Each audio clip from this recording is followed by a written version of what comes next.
Welcome back to At Home with Roby. I'm Patrick McIsaac with Roby Electric, along with Trent Haston from the Roby family of companies. We are your hosts, Trent. We got Stephen Donaldson in the studio. Yep.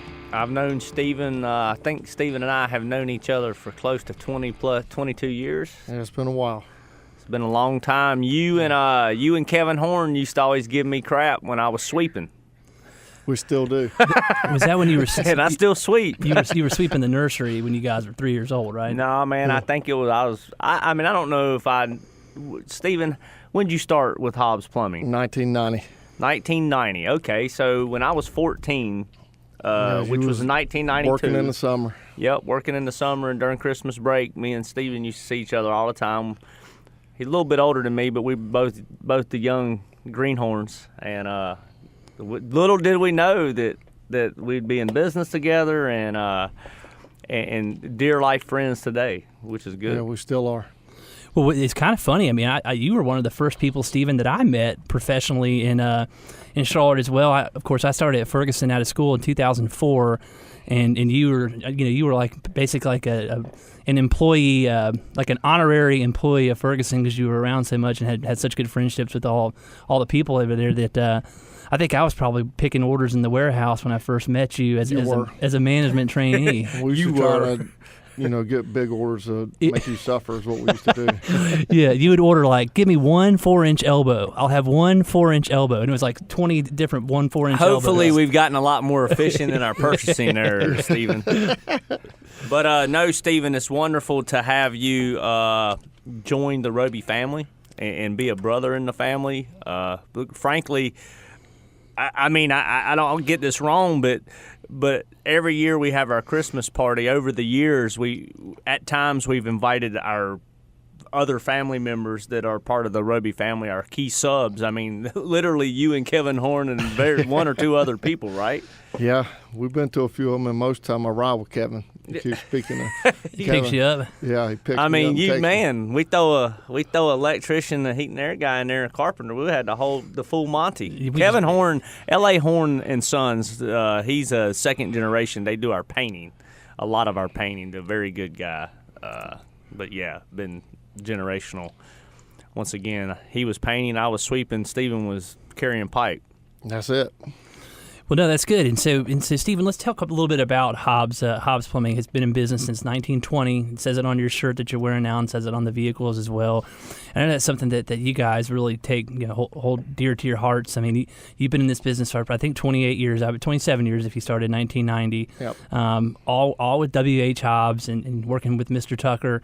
And so tell us a little bit. I mean, what is W.H. Hobbs? I mean, are we primarily commercially focused? Are we residential service? Primary jobs are residential service and remodels, and we do commercial service also, small commercial remodels.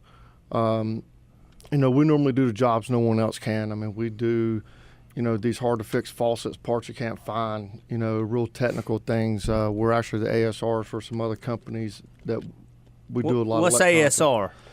The authorized service representative. Okay. For some big name companies. Like Kohler would be one. Kohler yeah. And a few of them. Product lines. That's right. And so let me get this right for our audience. So if Kohler has a product break, you are one of their authorized service. Yeah, you just call whoever you purchased it from, and they're going to contact the manufacturer, and then they're going to call us and say, That's go great. fix the problem. Well, I mean, that's why we wanted to. We were already our partners, but that's why when we said, hey, we're getting on a plumbing business, basically Ernie and I have known each other for equal amount of time, and I've grown up around Ernie Tucker, and we have he has a different personality than you. I didn't see him as much, but we have a dear friendship as well. Yeah, we were in the trenches together. The coolest thing about, and we talk about my dad, my late father, Ron Haston, on the radio all the time. When I was coming up and started estimating in the late 90s and early 2000, I graduated college in May. I started estimating after my junior year in school. Roger Satterfield who's a very nice guy and a friend of mine as well. He was the estimator and the guy that I really got to know because we'd go look at jobs together. Roger, in the early 2000s, like 01, 02, or somewhere around that time, had an opportunity, went to go into the corporate side of the plumbing, heating, and air business right. in our region, and Dad Ernie told me this story. I did not know this story. Dad called Ernie and said, I need to look at a job. And Ernie said, man, I'm bogged down. Roger left. I'm trying to handle this stuff. And he said, get Steven to meet me, and I will handle it from there. And we'll teach Steven how to estimate jobs. And Ernie brags. He told Patrick that story. He's told me that story several times. He's real proud of that story, and he thinks that means a lot in what we've done and what we're doing into the future. So, wonderful compliment to you. Yeah, well, thank you. Yeah, your dad was a good man. He taught me a lot, especially on the estimating side, because I was a rookie those days. Well, we all have to learn from somebody, and I think we talk about it on this show quite a bit.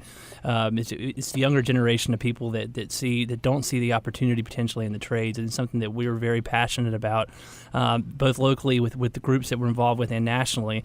And Stephen, you're a testament to that. I mean, you started in this industry when you were we just said that earlier. You were 3 years old with the pipe wrench, but no, that's right. But you started. Have you seen his forms? Have you seen him play golf? That's another story. But you kind of like Trent. I mean, you started out working sweeping floors, right? My forearms have not grown exponentially like his. Steven started out on a lot lighter than pipe wrenches. On a plumbing truck, though, right? I mean, that's right. I started when I was 18 years old, and I just stuck with it, and just moved my way up the ladder. But that's what a lot of young kids need to look forward to today, is because especially our trade, fixing things is dying out. A lot of people now, they just want to replace things. Right. And our goal is to fix everything we possibly can before we go to replacement. And a lot of these young kids, we want to teach them that and try to keep them around. But unfortunately, a lot of them have different type mentalities than a lot of people have back in the 90s. Apparently, you got to try to coach them in. We have a few of them with us that's been with us a while now that we're hoping is going to stick around and no, I mean, you run your business like a family business, just like we try to run Roby. You got guys. I know your guys. My brother knows you guys. He's out in the field, so he sees them a lot more. But, I mean, they come to the cornhole tournament. They participate. They root for us on Facebook. I mean, they're teammates, and they're really, really good guys, and you can tell they're happy where they're at. They're able to support their family, and they go to work with a smile on their face every day. And for that, they're veterans in the industry. Right. I will say what's the problem with the plumbing and the heating and air and the services side of our industry today is the young guys, number one, they don't know what they're doing. They hadn't been educated and haven't been field tested.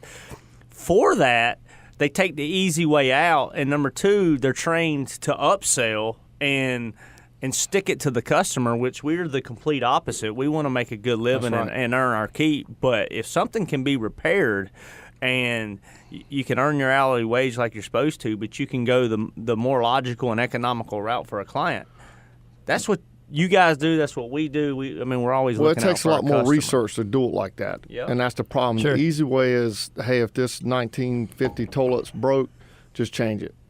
Instead of spending a few hours calling a few people, sending pictures out, and let's try to fix it for them. They want this stuff in their house because it matches the house that's been there all this time. So we try our best to keep stuff like that. It's the exact same thing in construction. I meet people all the time, and they're like, oh, I want to renovate my kitchen, but I can't take this wall out because it's load bearing. And I go, who told you that? They're like, I've had 4 contractors tell me that. And I'm like, we put steel beams where walls are flush to the ceiling every day. It can be done. It's just a matter of how you do it. It's the same thing with matching brick. People will replace a window for closing a window or something on their house, and they're like, oh, you can't match this brick. Everybody tells me you can't match. Yeah, you can. Do a little legwork. Get old school with the K, right? That's old right. School with the K. That's our theme today. Old school. I'm not sure that's how they spell school, but we'll go with it. But I like your analogy with the brick because that is a good. I hear it all the time, and I got a guy, Jacob Cunningham from church. He went to camp with me with his daughter and my daughter. And he's from a brick family. He's not in the brick business anymore, but he's custom brick, and I tell him that story all the time. He's like, yeah, you can match it. You can make anything to match. Well, and you can find so many additions in town that the brick just doesn't match. I mean, it's completely obvious that someone didn't take that extra time to go through and match the brick and quality. Well, Stephen, will you stick around another segment and tell the public what's going on a little more? Sure will. All right. Well, we'll be right back. You're listening to At Home with Roby Show. Thank you for joining us this morning.